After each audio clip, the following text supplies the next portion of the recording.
Good morning. Can you guys hear me okay? I'm going to ask you to do something. I'd like you to stand up and take a stretch. The energy level in here needs to increase just a little bit. Is that fair? Your favorite stretch. And you're going to have to put down your laptop. Sorry. Doesn't that feel good? So thanks, Tom, for the introduction, and thank you all for letting me participate in your program. You heard a little bit about my company, I Am Flash Corporation, right up the road in Lehi, Utah. And I'm just really excited to be here. My agenda today is pretty quick. I have a couple slides about the company and what we make. Then I have a little bit about leadership and listening, which I think start with the same letter for a reason. And then there's a little section of question and answer. Okay? So you heard all about me already, so you don't really need to read this slide, but I just became a Utah resident in the last 2 years, and I will say your weather is terrible.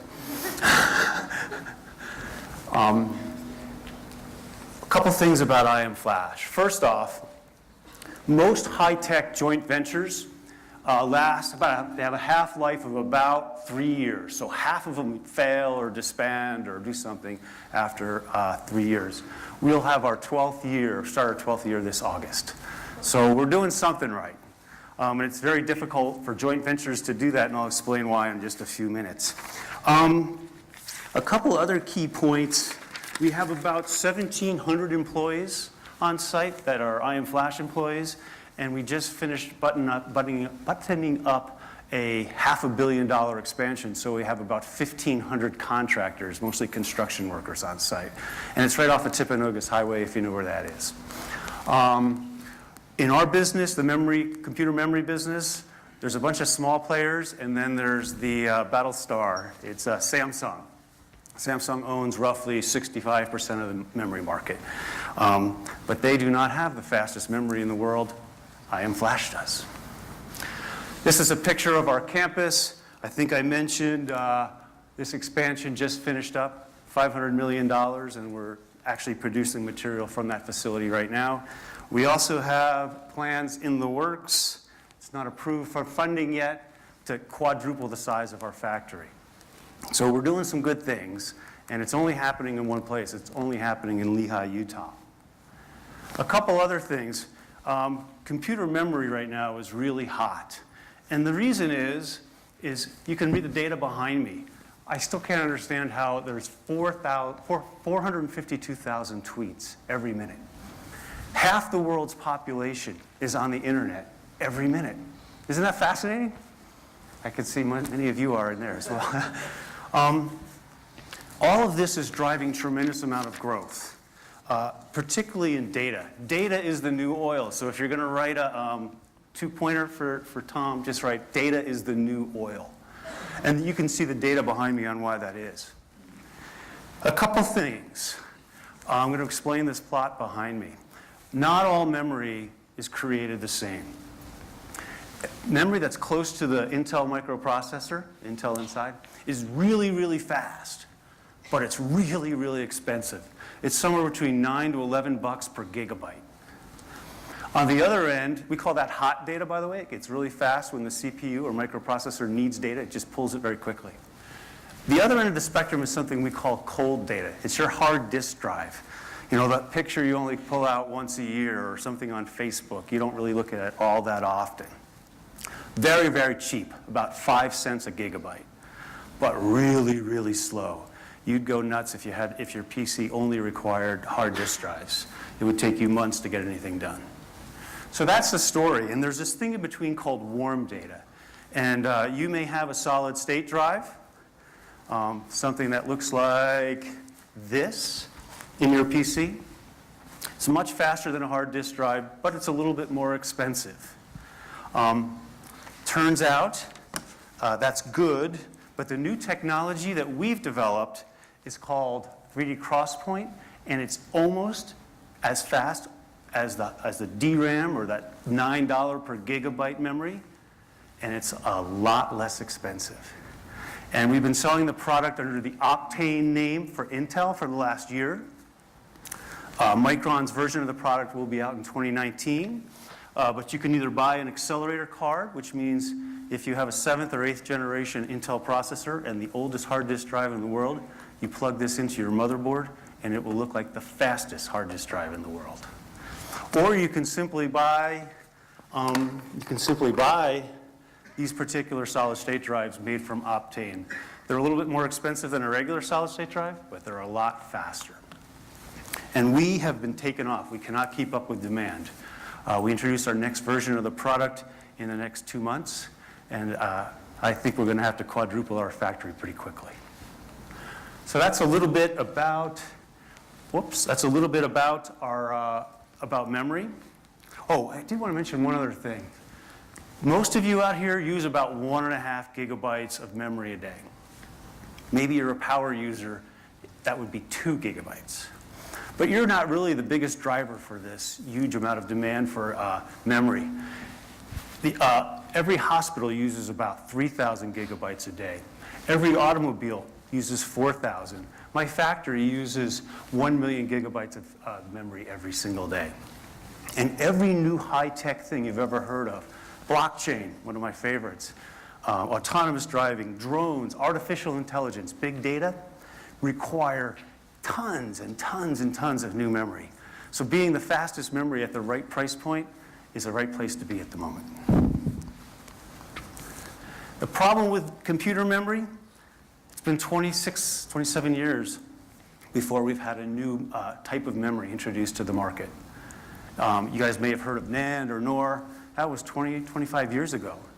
We have a brand new product called 3D XPoint. Optane is what you can buy. So if you're going online on Lenovo or Dell or Acer, under memory, you can actually pick an Optane drive. This is the first new technology in memory in 25 years. And it's taken the market by storm at the moment. This is just a cross-sectional view. I've been in the semiconductor business for 30 years. When I joined this company, Intel asked me to come run this company. I had to go find my periodic chart and find most of those green and yellow elements up there are very hard to find on the periodic chart. Okay, and why is this important? I'm not sure if any one of you ever had a brain scan or had to go through one of those MRI machines where you go in a tunnel. Has anybody? Oh, more than I would have anticipated. Well, hey, that probably took 30 or 40 minutes, about right? With this technology, there's a company, a group of folks in Italy that have got it under 4 minutes. Think that would be a good thing to have? Pretty cool, right? That's the kind of breakthroughs we're seeing on Optane technology, also known as 3D XPoint. Okay, so that was it about my company and my market. How many of you in the audience have ever heard of a guy named Jack Welch? Neutron Jack, right? Okay, that's good. Again, higher than I anticipated. Guy's pretty impressive, right? His severance package, the day he walked away from General Electric, by the way, for those who don't know him, he was the CEO for GE from 1981 to 2001, something like that. And their stock price went up 4,000x during his tenure. When he had a severance package the day he walked out, anyone have a guess how much that fee was? How much did he receive when he left? Just an idea. You get a flash drive from me if you answer it. $6 billion? No, and you don't get a flash drive for that. 100 million, who said that? Oh, Tom, I can't give it to you. That's a little higher. 250, I'll give it to you if you don't mind coming up here. 417 million. It's still the highest anybody ever walked away with a severance package that I know of in all of business. Thanks. Thank you. I've got 3 more left, by the way. So the guy knew a little bit about business, and someone asked him, hey, if you could only have 3 indicators around business, what would they be? Number 1, cash flow. MBA guys, you all figured that out. But the other 2 require big ears. 1 is making sure you understand your customers, and 2 is making sure you understand what's going on with your employees. Pretty amazing guy, and that was his pretty simple formula for how you would make a business run. Before I go to the next slide, let's see if I have it. I do. At IM Flash, we've really taken this to heart. And most every company has some sort of, hey, how are you doing, customers, and how are you doing, employees? But at IM Flash, we're kind of anal retentive about it. And each year, we do a survey, not just with our employees, not just on how they're doing or what they want to improve, but on specific things. Flash feedback is, hey, how well is our organization running? What changes would you like to see? And we find that feedback, we get it, and we incorporate it into how we run our business. We have a great place to work survey. Most companies do some sort of, an annual run to the zoo or a picnic or a concert or something.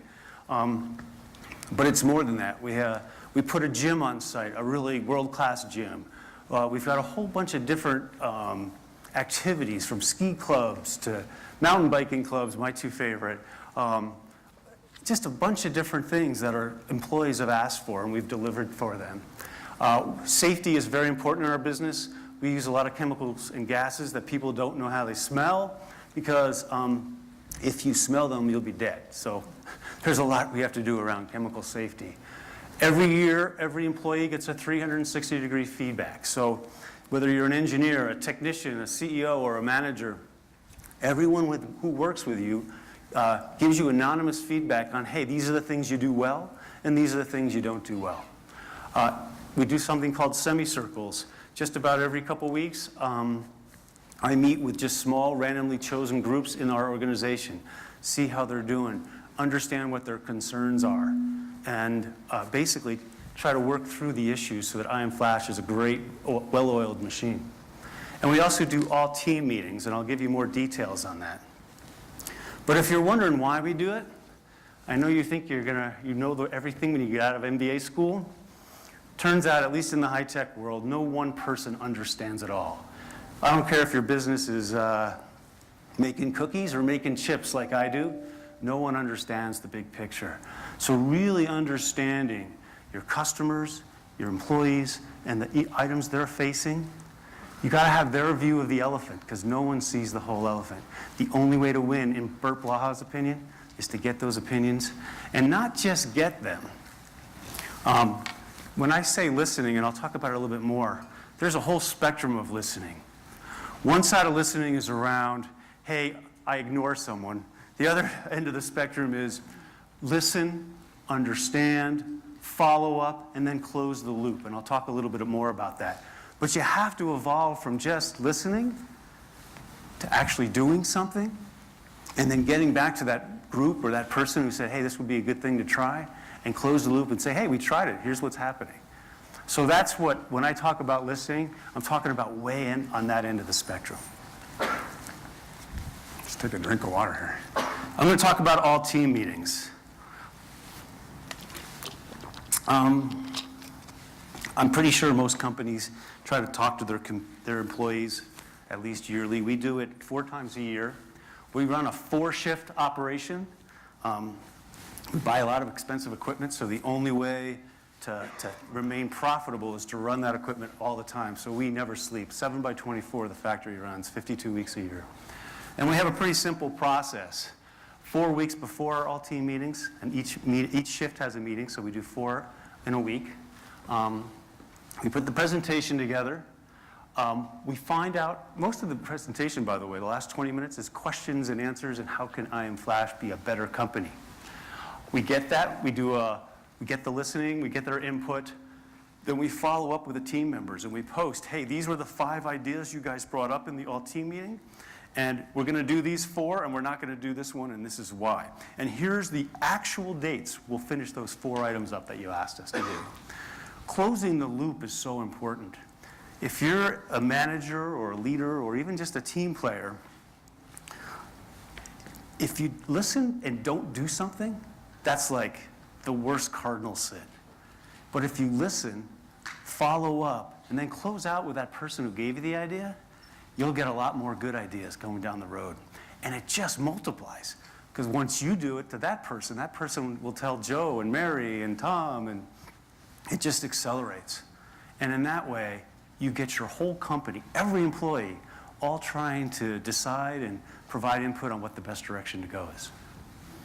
In today's high-tech world, you need that approach because it's just moving too fast. And again, you don't see the elephant. You don't see the whole elephant. Okay. On a weekly basis, by the way, as a joint venture, I only have 2 customers. One's called Intel and one's called Micron. And I spend roughly a third of my time listening to my customers and my employees. Does that seem surprising, or is that what you guys would think? You might find it's a little hard to do, because when you run an operation with 2,500, 3,000 people, there's a lot going on every day. In a joint venture, one of the reasons they don't last too long is the parent companies rarely stay aligned.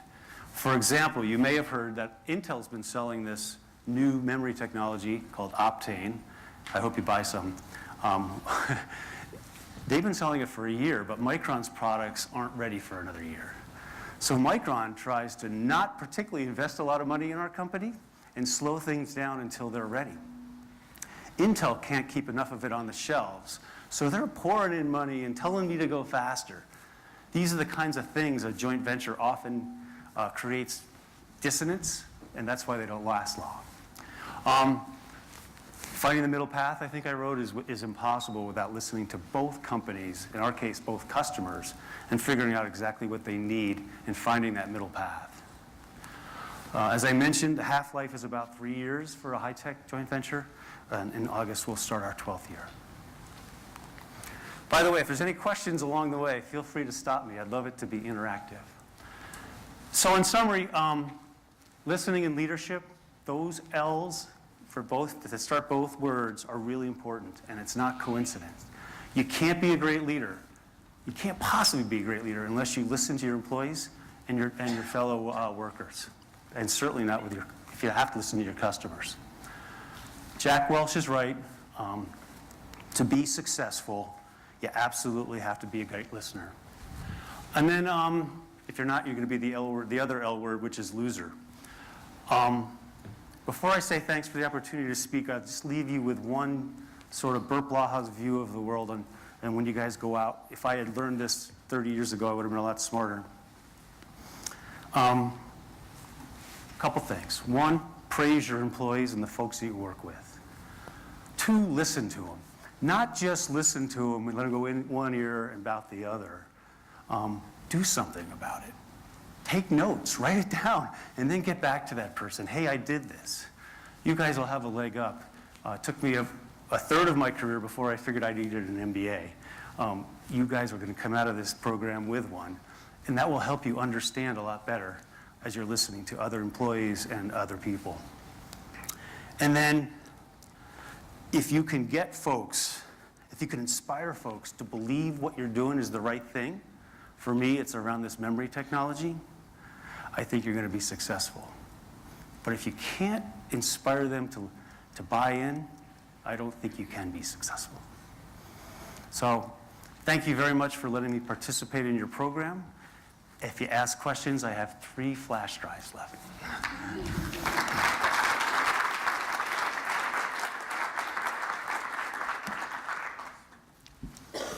Young lady. One of the big things about excelling in a career is having a downfall or some kind of road bump at your head.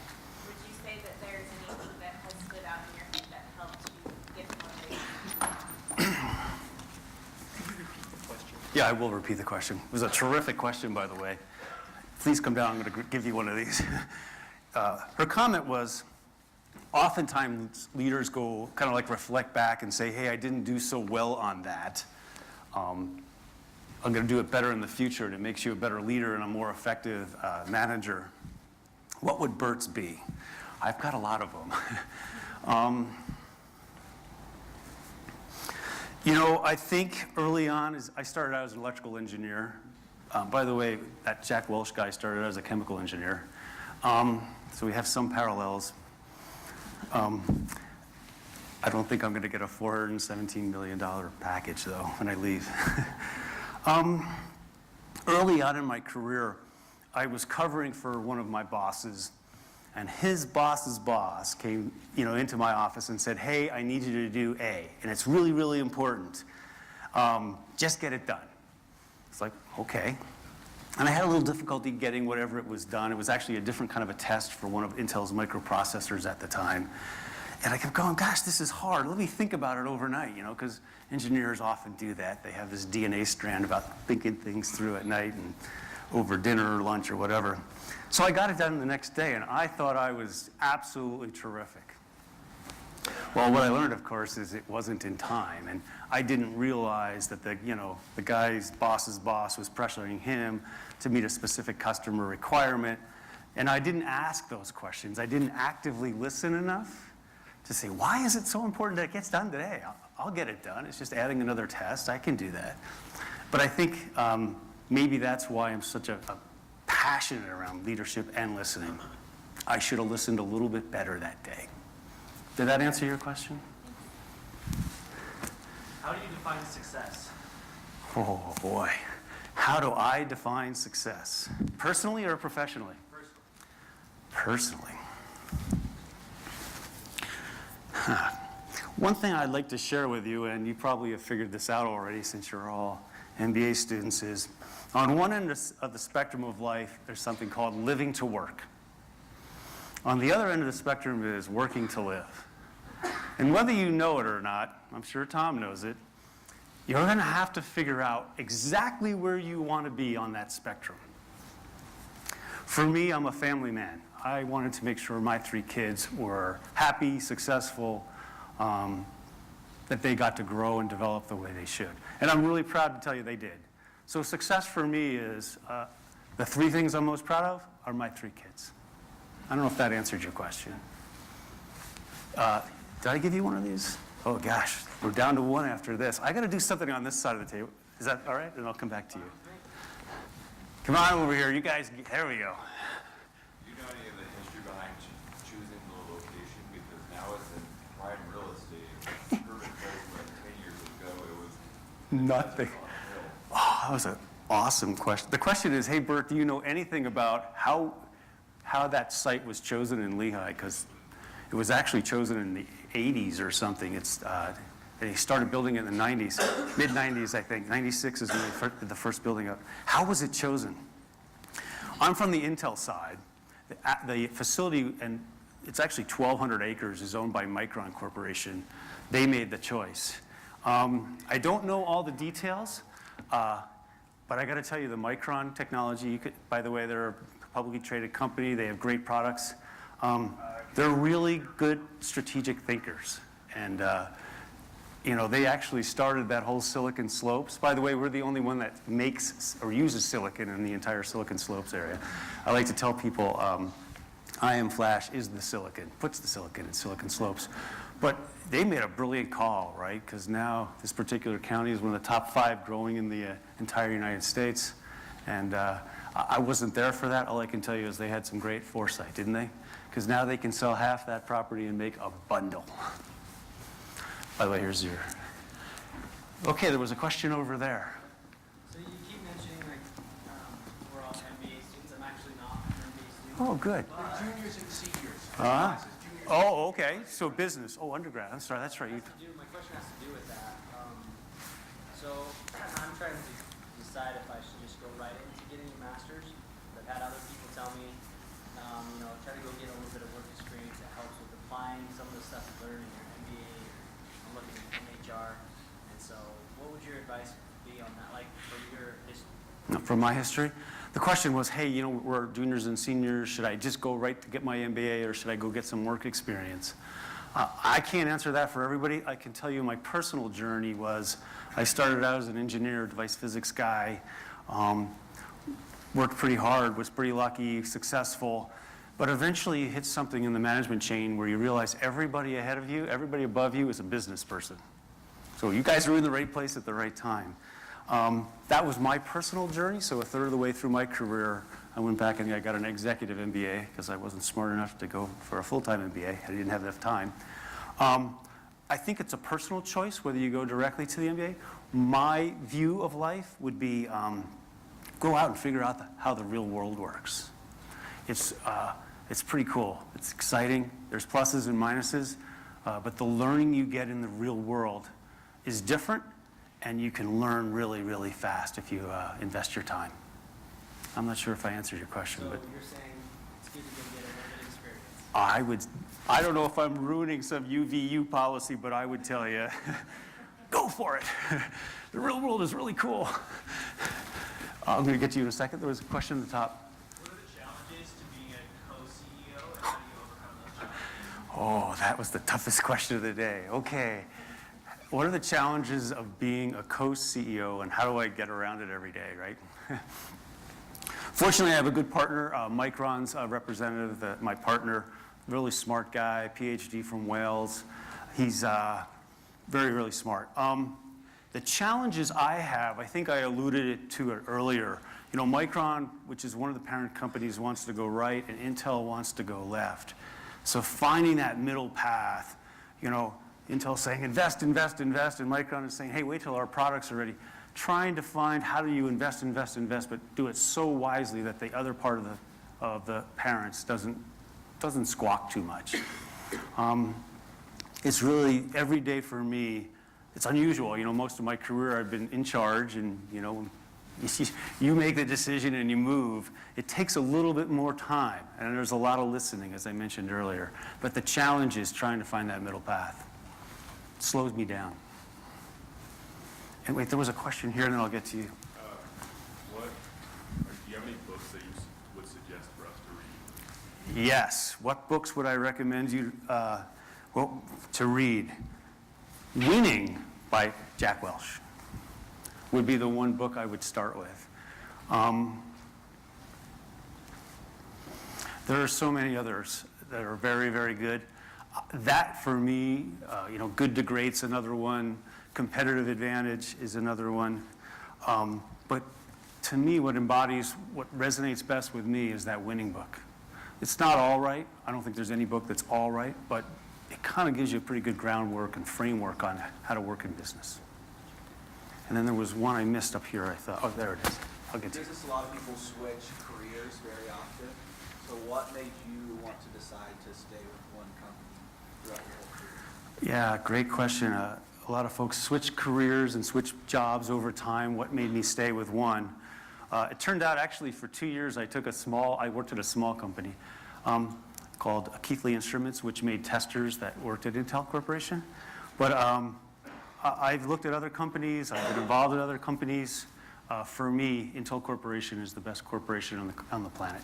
They take care of their people and they take care of business, and they let you grow and develop. And if you take risks that are smart and they don't succeed, they say, good, what'd you learn? Because you're going to have to apply it to your next project. I'm just an Intel guy, blue and blue. There was questions here. I'll go to you and then you, sorry. Stoicism in your leadership, and if you have, how? I didn't hear the first part. Have you used stoicism? Have I used stoicism in my leadership style throughout my career, and if so, how? Okay. I'm a pretty passionate leader. I wear my heart on my sleeve. I think there's, you know, it's just part of your toolkit. There's a bunch of times where you're just going to have to listen to something, and even though you might be emotionally at war with yourself, I think you just have to keep a smile on your face, listen through it, and then digest it later and come up with the right answer. There are times you just can't get as passionate as everybody else because it just sort of turns into this vortex, right? And it just, emotion takes over where data and facts should take over. So I'm not sure if I answered your question, but I'm a passionate guy, but even, you know, you got in your toolbox, you have to have that ability to just be a stoic at times. Did I answer your question? Because I'm not sure I did. It's okay. You can maybe later I can answer it offline. And then there was somebody else. How do you balance your personal life and your work life, and what methods do you use in order to find success in both? How do I balance my personal life and my work life and get success in both?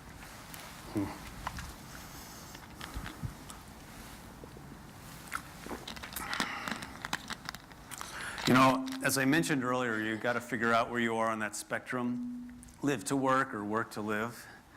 And by the way, it's not constant in your life. So Early on when I had young kids, I think I was probably way over on work to live. But then when your 3 kids jump out of school, they go, they graduate and they all go to the East Coast, Boston, Washington, and New York City. You find you have different spots where you want to be on that continuum. My personal guidance is family first, factory second, or plant second, company second. And it's such a personal choice. And not only is it a personal choice, that choice, where you are in that spectrum, changes every year, probably every month. Did that help? How else can I help?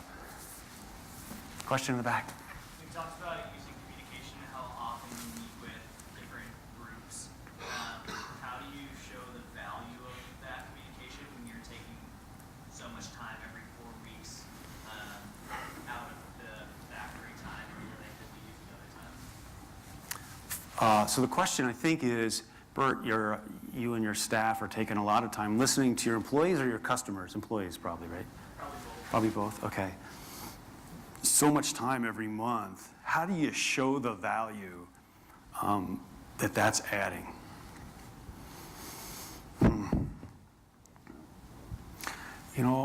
It's a great question, and I don't think it's quantifiable. I can't tell you I'm 10% faster or 20% richer or 70% whatever.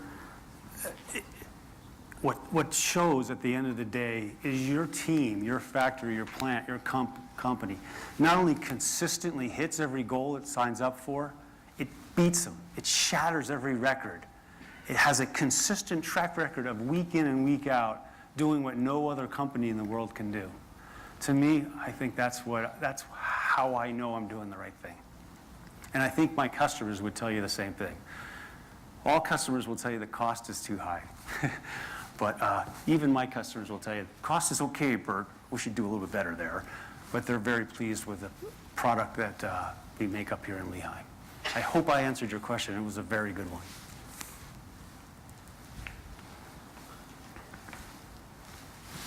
How do you personally deal with stress? Because there has to be times where you're trying to get financing or working investment, or like you were saying, being a co-CEO, and you have to get slow down. How do you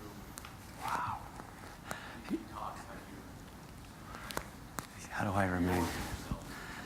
I got to tell you guys are asking terrific questions. The question there was, how do I personally deal with stress? Because it can't be that easy every day. Hey, everybody's different. My view is I really like to work out. I'm an avid mountain biker, skier in the winter. I'm trying to figure out when winter ends here. Pardon me? So are you guys? And it's really hard to do, but if you can keep, for me personally, I apologize. For me, if you can find and carve out that time to work out, whatever it is, whether it's yoga, I know my oldest daughter loves yoga. I couldn't do that, but running, hitting the gym, and what I've learned is the more stress you have, typically people say, oh, I don't have time for that. That's the wrong answer, for me anyway. When I'm more stressed, I try to work out more.